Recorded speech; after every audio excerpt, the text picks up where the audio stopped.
for all of us. Thank you so much.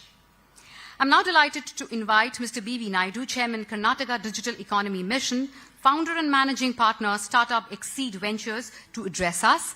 Mr. Naidu brings 30 years of experience as an entrepreneur, mentor, and Indian IT growth facilitator. Ladies and gentlemen, let us give him a warm round of applause as he comes on the stage. Welcome, sir.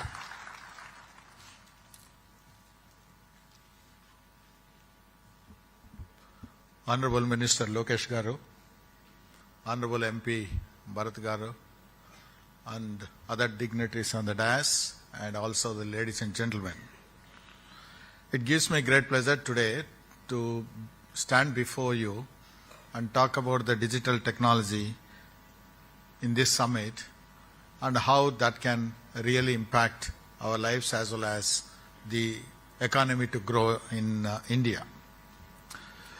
You know, see, for many, I see many faces here, familiar faces. Nitinji has come from California, chairman of the Color Tokens, and I also see Professor Wadhwa, and of course, good friend CP Gurnaniji, as actually he made India proud when he took the major challenge of transforming Satyam to make it a big success. Right? I also see I think Mr. Sunny Rao, a venture capitalist from Singapore here, and Dr. C.S. Rao, who is a technologist and telecom champion, and who also has the Quadgen operations in Vizag. The reason why I'm telling all these things is many people never thought about Vizag in the past. People have started talking about the Vizag, not only here and across the world. I should tell you that. You know, for me, Janmabhoomi is Andhra and Karmabhoomi is Karnataka. You know, unfortunately or fortunately, I've been grown, 40 years back I left Andhra after my education, and I was at Delhi at the Ministry of IT and Electronics. Then I started the STPS in Bangalore, and I've seen the whole spectrum of the growth, and any initiatives that have become successful in Bangalore, we used to replicate in Hyderabad. That is how the Hyderabad was built. Vice versa also, sir. Yes, sir. So, yeah, Vizag, of course, is in a different, So, even though the AP is many people think that it's a greenfield state that is coming up, and I'm sure with Chandrababu Naidu Garu as leading, and progressive young, the politicians and ministers like Lokesh Garu and Bharat Garu, and I'm sure that, this government is phenomenal, and it cannot be a major challenge for you to build this Vizag as an IT destination. I'm sure that, Chandrababu Naidu Garu, you knows how to build a greenfield like what you transformed in Andhra, combined Andhra. And many people think that, there is a coin, Achhe Din Aa Gaya. I think in Andhra, Achhe Din Aa Gaya. And many people are happy, and people talk very high about Andhra right now across the country. And I could also see a lot of announcements like the Google coming up here, then TCCF setting up of the operations here. And, the STPI started this, foundation stone for an IT park here. And this was one of my initiatives. Just before leaving the government, I was heading both STPI, Bangalore and Hyderabad. That is when we started this, the Tier 2, Tier 3 cities STPI centers in Tirupati, Vijayawada, and my last center was Kakinada. I set up the Kakinada and left the government, So that way, I think the Achhe Din Aa Gaya. And also people do talk about the single engine sarkar and double engine sarkar. I think in Andhra you have triple engine sarkar. Right? So this is the power of progressive politicians coming together and transforming the state. That way, I think we have a fantastic future. And like Gurnaniji said that Swarna Andhra 2047 document is a phenomenal vision document that was created. I don't think any other state has addressed that.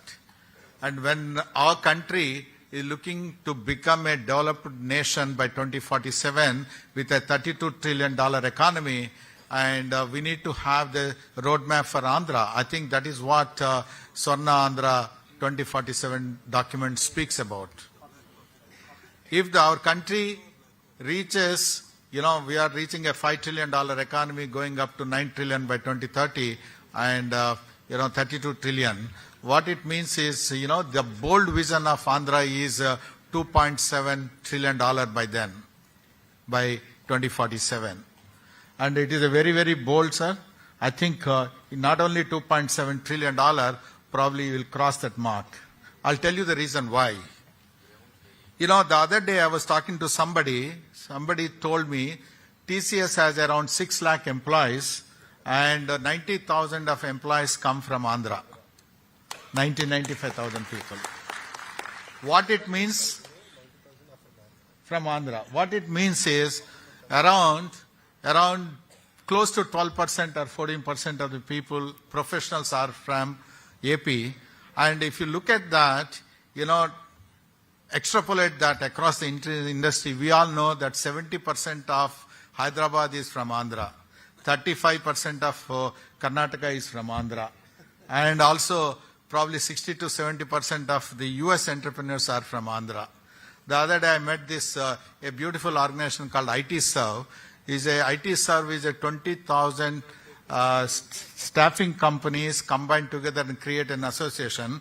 I was told 60% of those 20,000 enterprises are from the AP founders.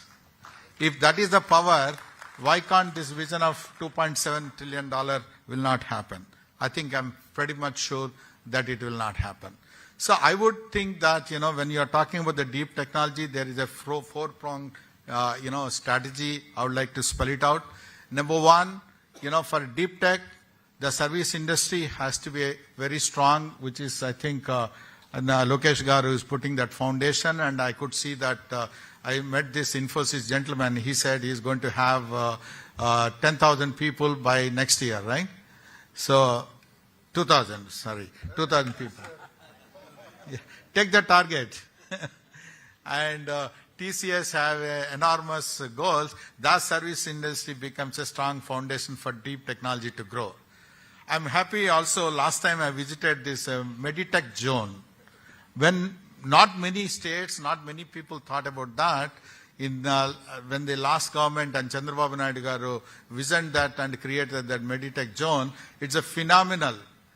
Most of the lot of medical technology companies are in that zone, and the infrastructure is fabulous. No other state has that. So these are all the foundation blocks. The other thing what probably the government should think about creating is an R&D environment among the academic institutions. Even though we produce a lot of talent, the R&D environment is not that great, Is the government can keep 1% of the state budget for the R&D, encouraging that R&D, and create COE, Center of Excellence in the engineering colleges, and link up those people with the industry. That could really help a lot. The second thing also you need to think through of creating, I would call this as a innovation fund for Andhra. The innovation fund, it need not come only from the government. The innovation fund could have the seed fund, and it could have the growth fund, and it could have the grant fund. This is some of the things that are worked well in other places. Probably you should look at it. The innovation fund, it's not that only the government needs to spend money.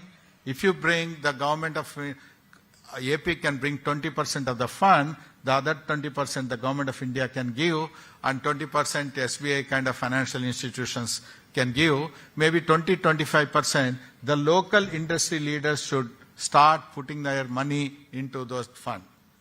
That will really help a lot, and create that structure, an innovation structure with the industry and the financial institutions and the government. And government of India has a lot of money.